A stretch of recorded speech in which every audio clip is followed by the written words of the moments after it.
Sean bienvenidos a Crossfire en Español. Si nos visita por primera o segunda vez, reciba una bienvenida muy especial. En Crossfire en Español, nuestra misión ha sido y siempre será apuntar nuestras comunidades hacia Jesús. Me salió. Gracias por traer la iglesia a este salón. A todos los que llegan con un corazón agotado y quebrantado, Crossfire en Español abre sus puertas de par en par. Sean bienvenidos.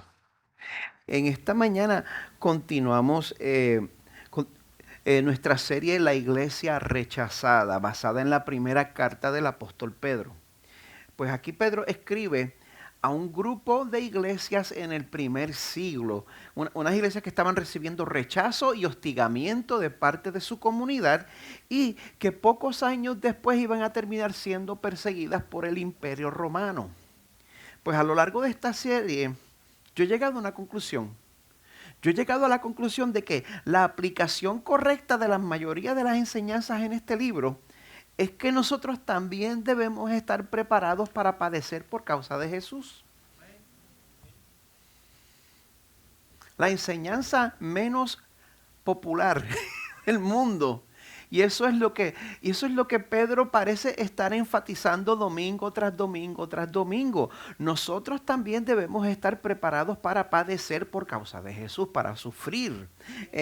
Yo he llegado a la conclusión de que, al contrario de lo que se enseña en muchas iglesias, mientras nosotros estemos aquí esperando que Jesús vuelva, nuestra identidad no debe estar asociada con nuestros logros, con nuestros triunfos, con nuestras posesiones, sino que si nosotros vamos a ser conocidos por ser algún tipo de pueblo en particular, que seamos conocidos por ser el pueblo de la cruz. Así que quiero pedirles que busquen en sus Biblias en Primera de Pedro, capítulo 4. Vamos a estar cubriendo los versos 12 al 19. O sea, hoy vamos a estar concluyendo el capítulo 4. Bueno, mientras ustedes buscan el pasaje, yo quiero hablarles sobre dos hermanas. Betsy y Corrie ten Boom. Te asusté por un momentito. Yo no sé quiénes de ustedes han oído de Betsy y Corrie ten Boom. Ellas eran dos mujeres cristianas holandesas que junto con su familia ellas arriesgaron sus vidas para esconder judíos durante la Segunda Guerra Mundial. Pues por esa razón ellas fueron arrestadas por los nazis cuando los nazis se apoderaron de los Países Bajos, es el nombre del país. Y entonces fueron enviadas a un campo de concentración donde se les trató de una manera cruel, de una manera inhumana. Y cuando ellas llegaron al área donde les tocaba dormir, el área daba asco.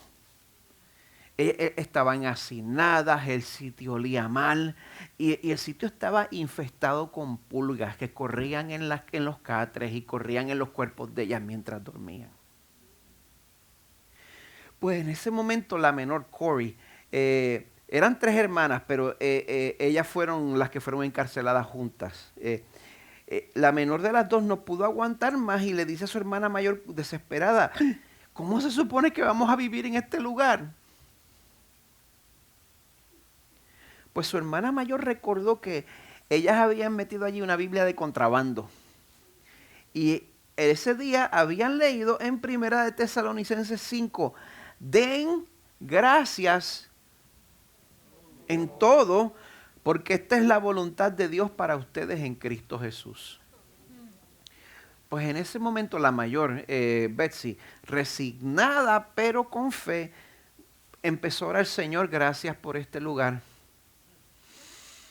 Gracias por las pulgas. En ese momento la menor Corrie se escandaliza. Ella le parecía absurdo, le parecía injusto eso de dar gracias por las pulgas. Eso no lo he oído en ningún corito. No. Pues mire, después que pasaron varios días, ellas notaron algo interesante.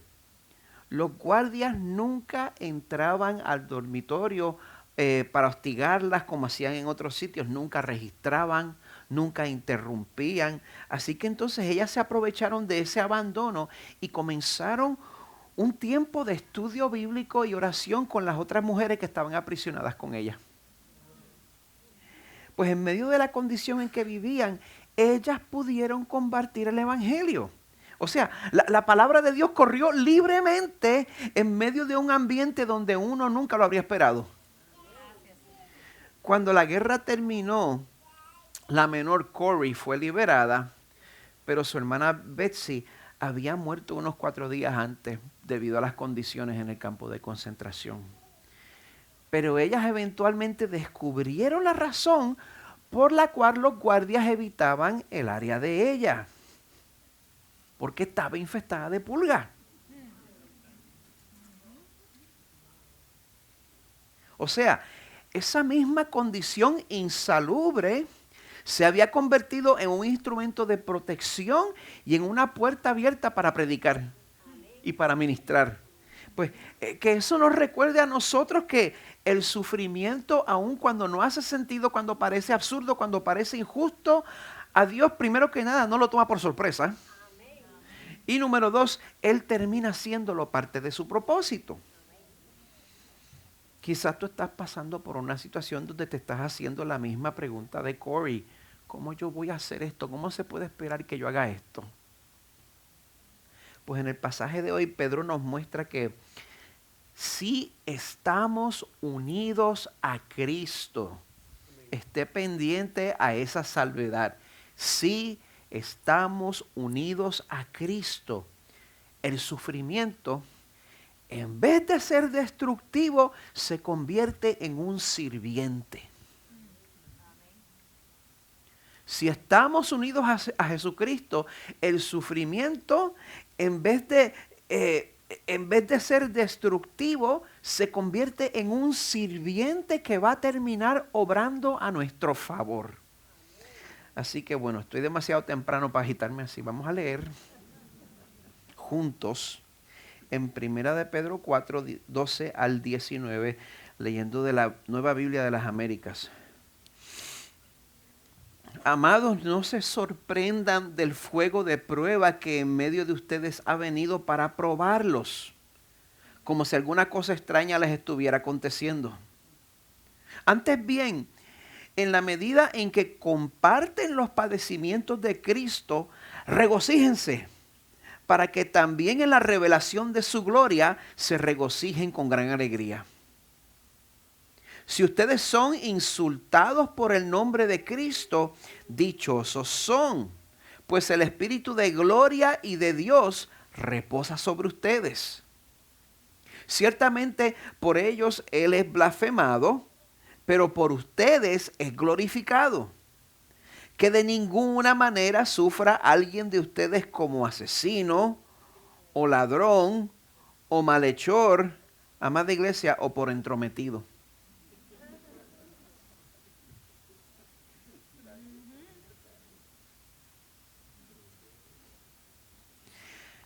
Pero si alguien sufre como cristiano, que no se avergüence, sino que como tal glorifique a Dios, porque es tiempo de que el juicio comience por la casa de Dios.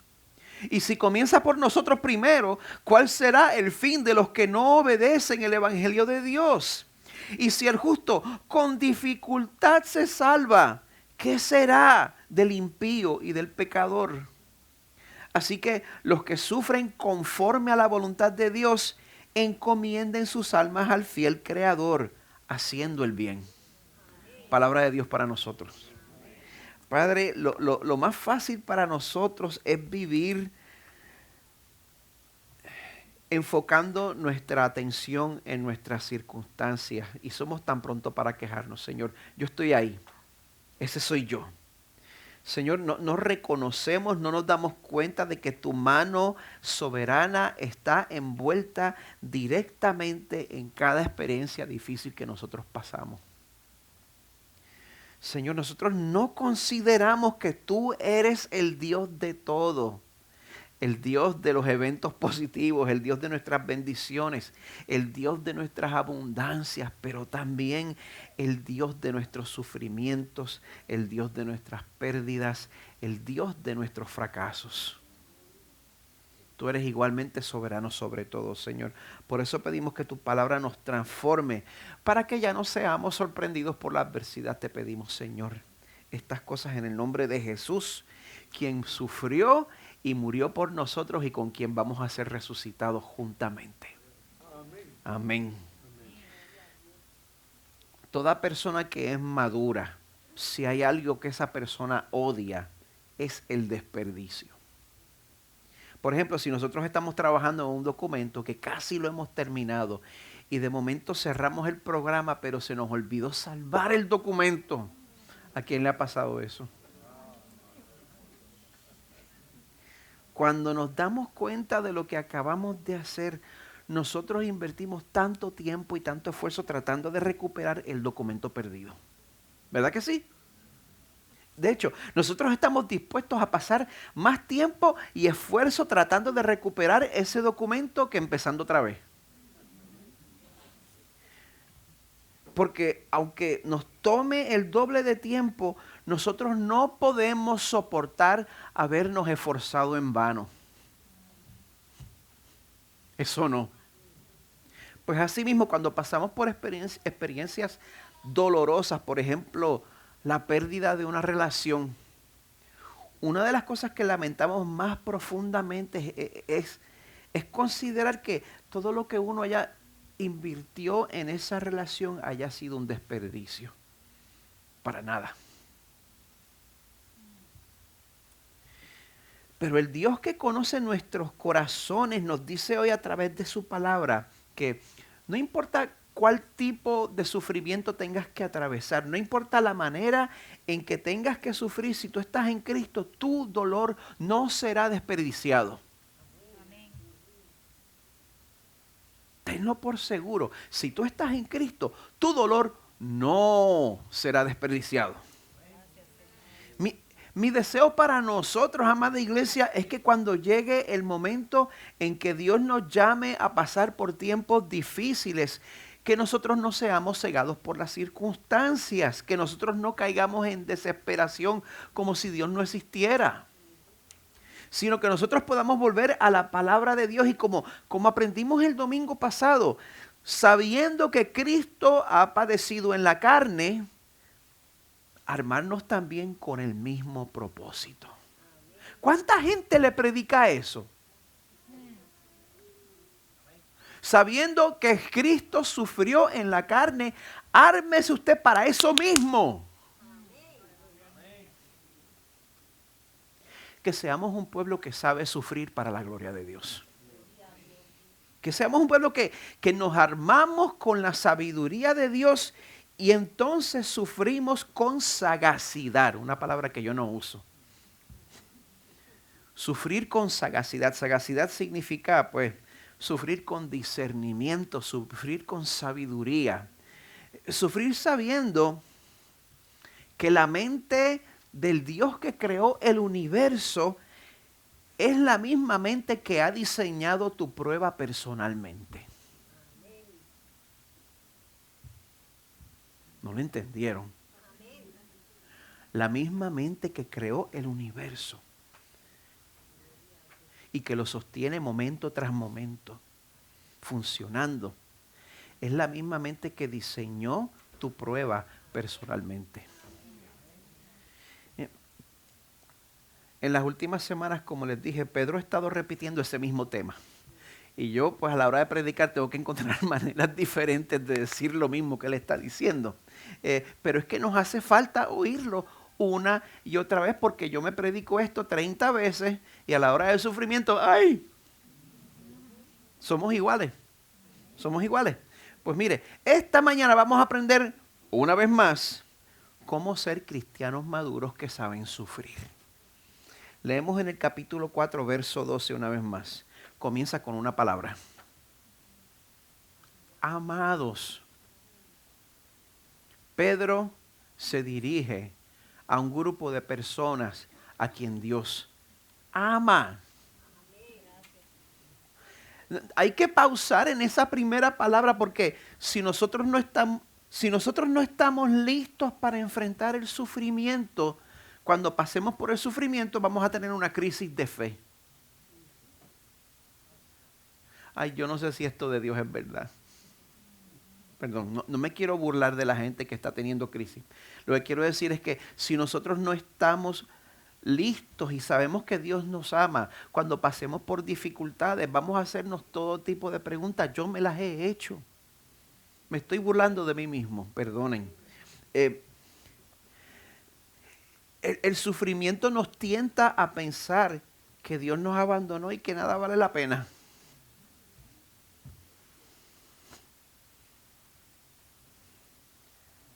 Así que a la hora de la prueba, ¿qué me va a ayudar a permanecer firme? Cuando las cosas se pongan difíciles, ¿qué me va a ayudar a permanecer firme en los caminos del Señor? Mira, saber que la prueba que está pasando fue preautorizada por un Dios que te ama.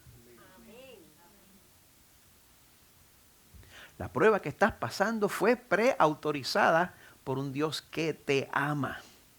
¿Estás en Cristo? ¿Quién está en Cristo? Pues necesitas saber que Dios te ha amado a ti desde el principio del tiempo. Él te ha conocido desde el principio del tiempo.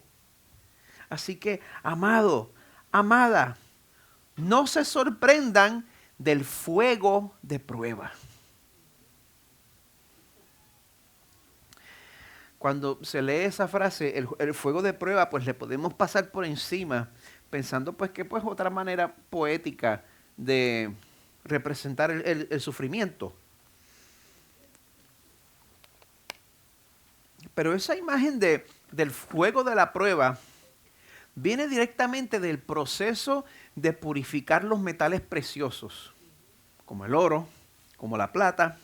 Eh, si por alguna razón una pieza de oro está mezclada con algún otro material, pues sencillamente se pasa por fuego.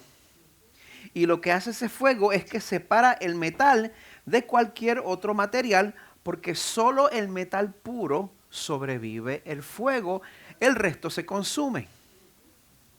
Pues de esa misma manera, a través de las circunstancias difíciles en nuestras vidas, Dios ha diseñado un plan de purificación personalizado para cada uno de nosotros.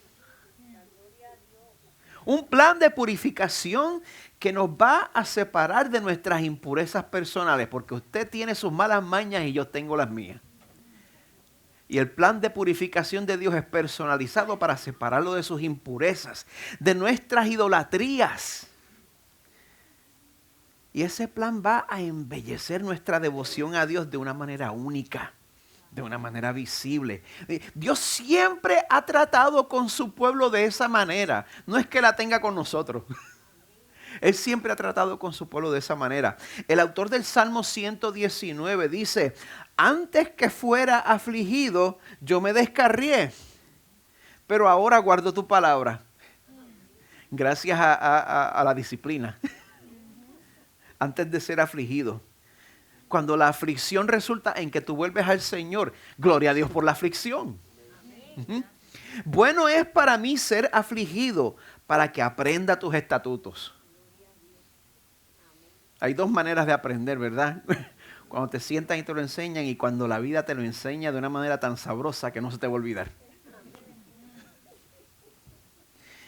Yo sé, Señor, que tus juicios son justos y que en tu fidelidad me has afligido.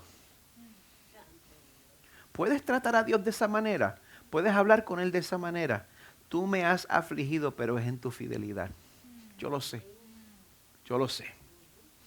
En Isaías 48, Dios responde a la infidelidad de su pueblo diciéndole, te he probado en el crisol de la aflicción. Por amor mío lo haré, porque ¿cómo podría ser profanado mi nombre? Mi gloria pues no la daré a otro. El mismo ciclo que vemos en el libro de los jueces. Nos apartamos de Dios. Dios permite que pasemos por las consecuencias que nos ganamos y mandamos a buscar. Nos volvemos a Él y Él nos restaura. Pues por esa razón, Pedro nos exhorta a que no nos sorprendamos por el fuego de la prueba, que en medio de ustedes ha venido para probarlos, como si alguna cosa extraña les estuviera aconteciendo. Dios nos quiere enseñar que nuestras adversidades son una herramienta esencial para que Dios nos transforme. ¿Tú quieres que Dios te cambie? El sufrimiento es esencial. Y hasta que Cristo vuelva, nosotros debemos considerar ese tipo de santificación como el orden normal de las cosas. De hecho, en vez de perder el tiempo deseando que esta vida fuera libre de inconvenientes, pues nosotros podemos hacer conciencia de lo que Dios está logrando en nosotros a través de estos sufrimientos. Por ejemplo, el verso 13, mire lo que esto logra en nosotros. El verso 13 dice que cuando pasamos por pruebas por nuestra fe, estamos participando en algo trascendente.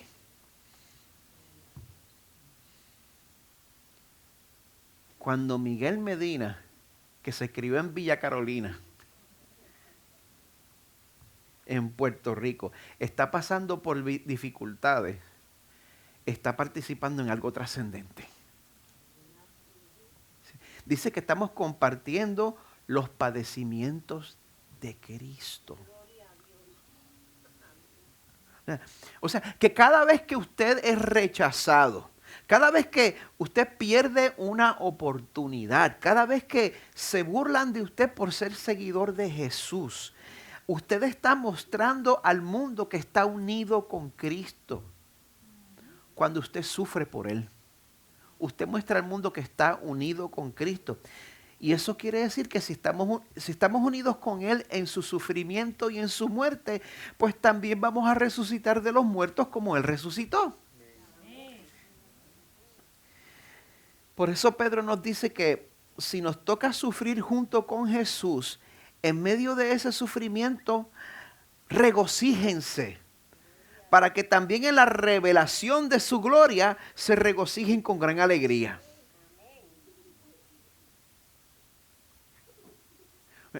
Una vez más, si este sufrimiento, esto es una salvedad importante, si ese sufrimiento viene por identificarnos con Jesús, si ese sufrimiento viene porque usted rehúsa unirse al mundo en su pecado, entonces ese mismo sufrimiento es evidencia de que usted es propiedad de Dios.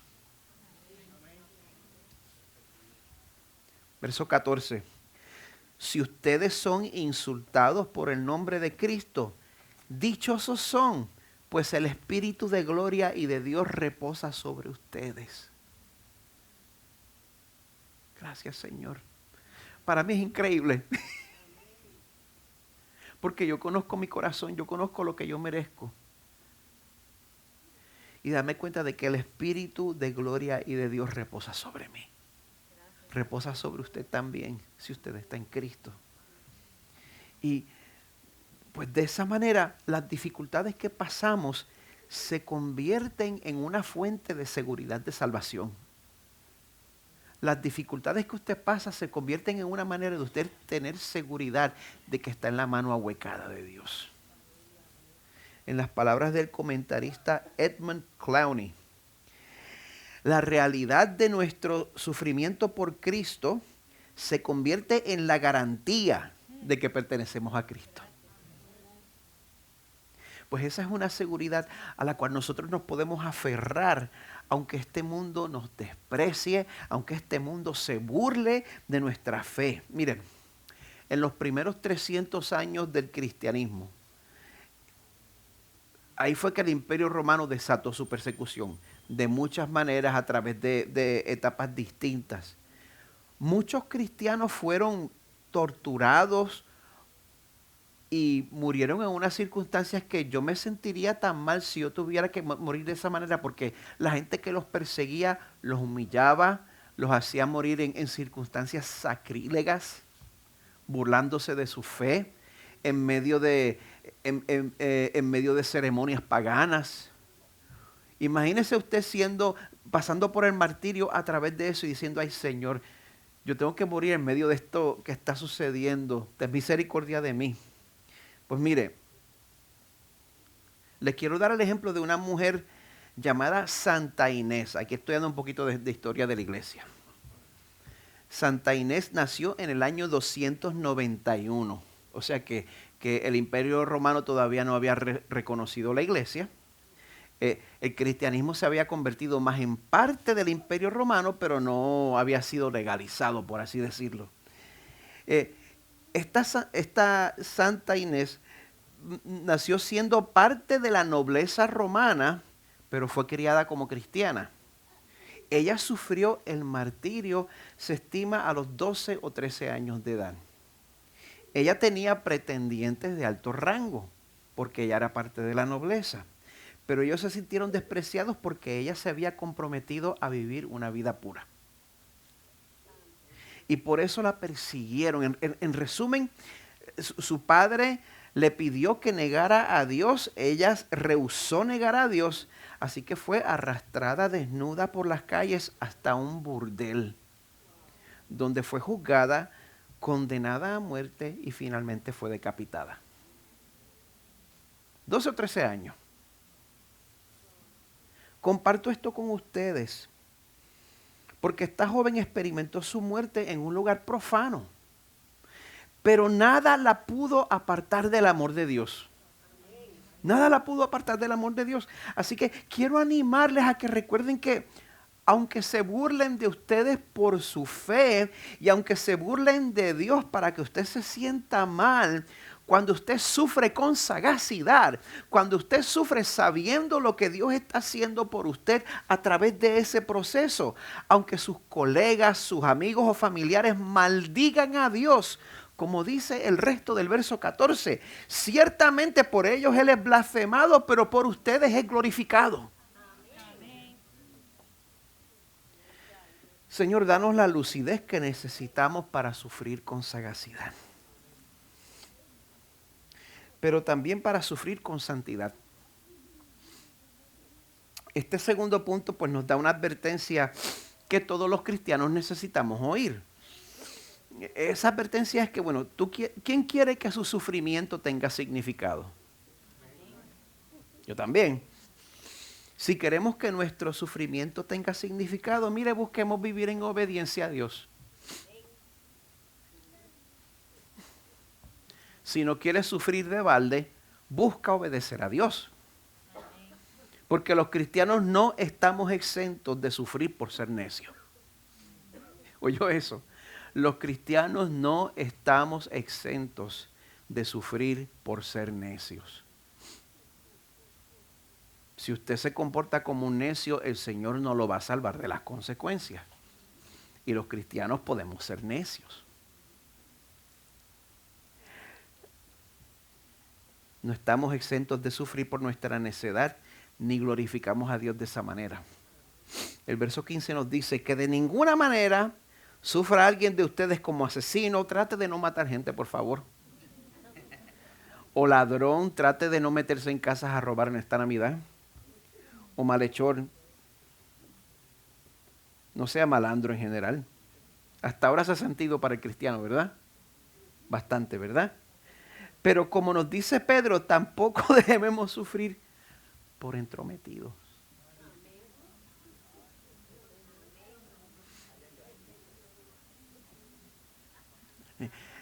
Todos ustedes están pensando en alguien específico. Se les nota en la cara.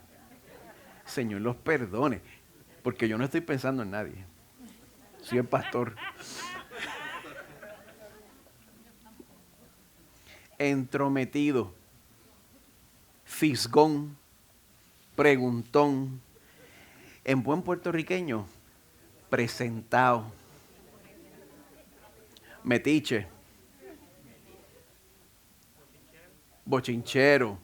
Gracias, chismoso. Mire, la cuestión es que nosotros lo podemos justificar, pero Dios sabe. Dios sabe cuando nos metemos en un asunto por amor y cuando estamos siendo chismosos. Engañamos al mundo, a Dios nunca lo engañamos. Él conoce el corazón completamente. Y si por ser entrometido sales de una situación insultado, habiendo recibido un bofetón, no manipules la situación para dar la impresión de que eres un mártir de la Reforma.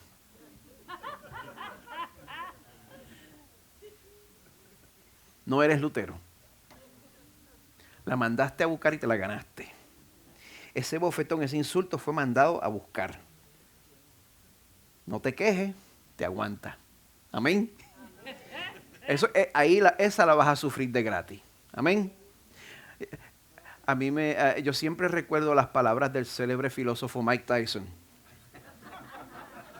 No van a estar en pantalla.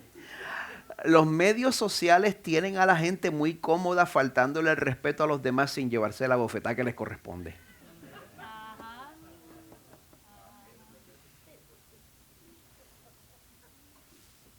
Ese hombre es un filósofo.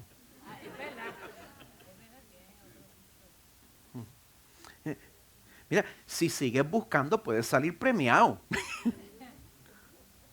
Ten eso en mente. Y no trates de hacerte el mártir, porque a Dios no lo engañamos. Pero como dice el verso 16, si alguien sufre como cristiano, que no se avergüence, sino que como tal glorifique a Dios. O sea, si tu sufrimiento no es por ser necio, sino por seguir a Jesús, por obedecer a Dios, dale gloria a Dios. Si estás sufriendo por su causa, alaba a Dios, adora a Dios. Él nos da el privilegio de sufrir con santidad.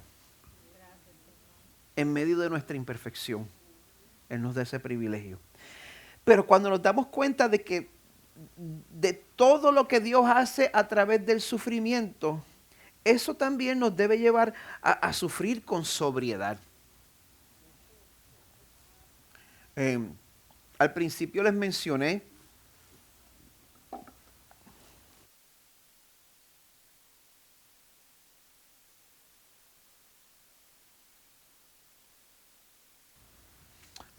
que el propósito del fuego en la prueba del cristiano es separarnos de nuestras propias impurezas. El fuego de la prueba.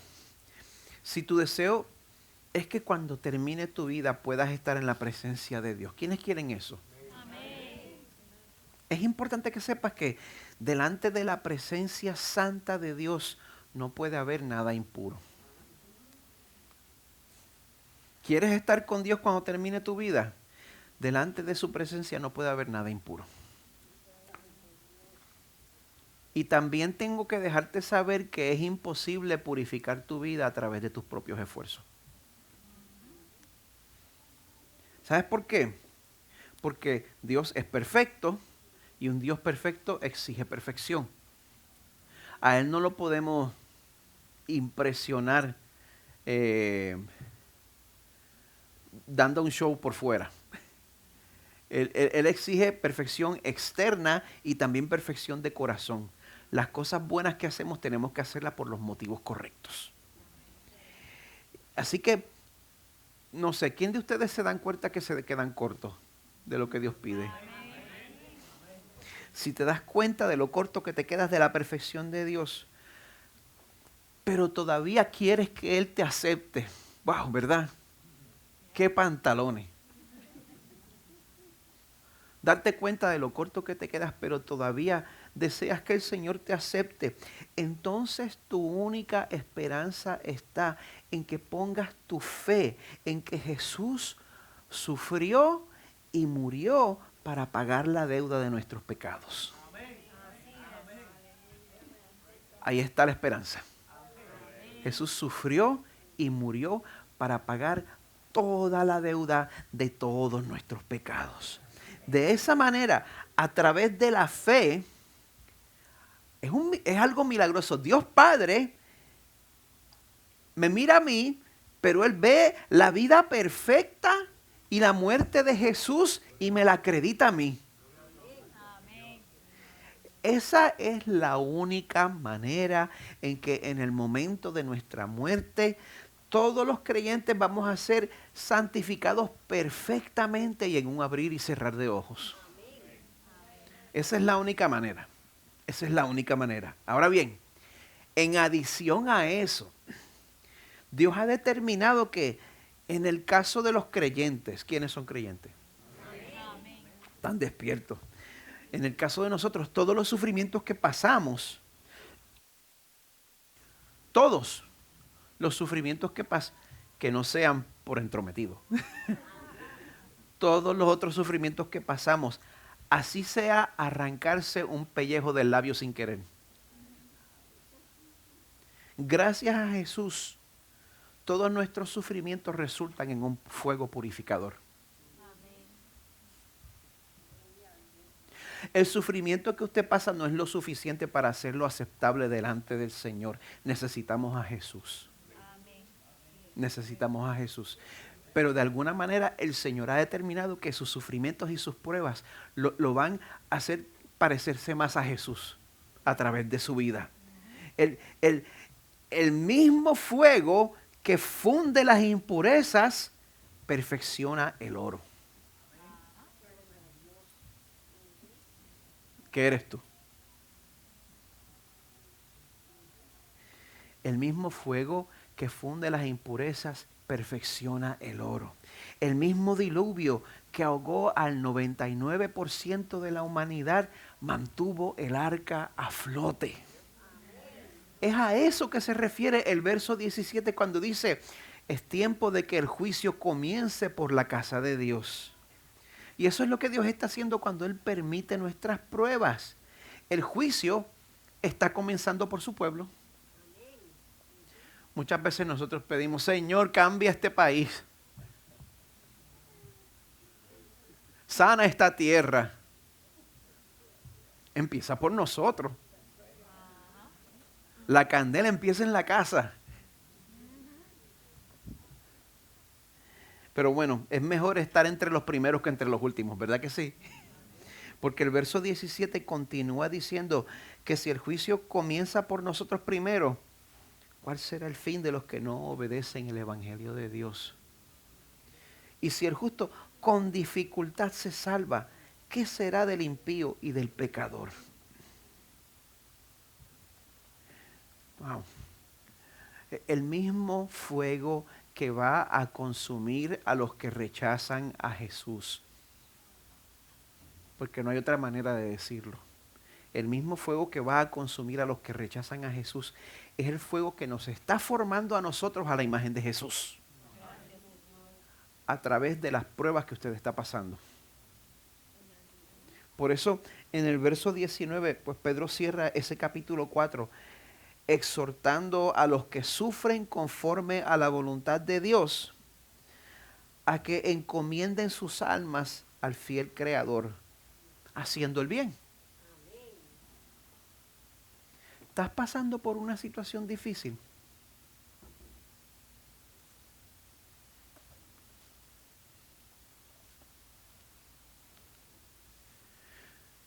Porque mire que esa aplicación Church Center esta semana pasada ha estado...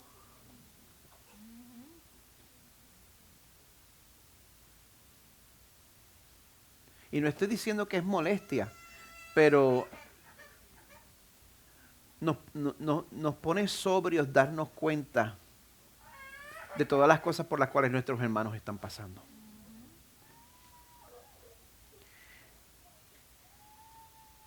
Si estás pasando por una situación difícil, pero estás manteniendo tu integridad, Dios puede ver tu sufrimiento. Yo quiero que sepas eso, que no estás sufriendo en aislamiento. Dios ve lo que estás pasando. Él conoce lo que estás pasando. Dios conoce lo que es justo. Él ve lo que estás pasando, tu situación, lo que es más, tu situación fue diseñada por Dios para tu transformación. Así que confía en que yo quiero llamarte a que confíes, como dije hace poco, en el sufrimiento de Jesús en tu lugar. Porque solo los que han puesto su confianza en Jesús, como dice el Salmo 56, esas personas pueden decir que Dios ha juntado todas sus lágrimas en su frasco.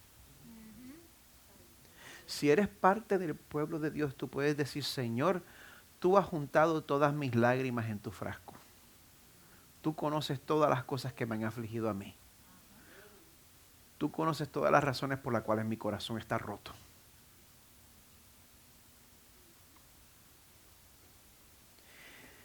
Dios conoce tus sufrimientos. Él te va a reivindicar y te va a consolar personalmente en sus brazos.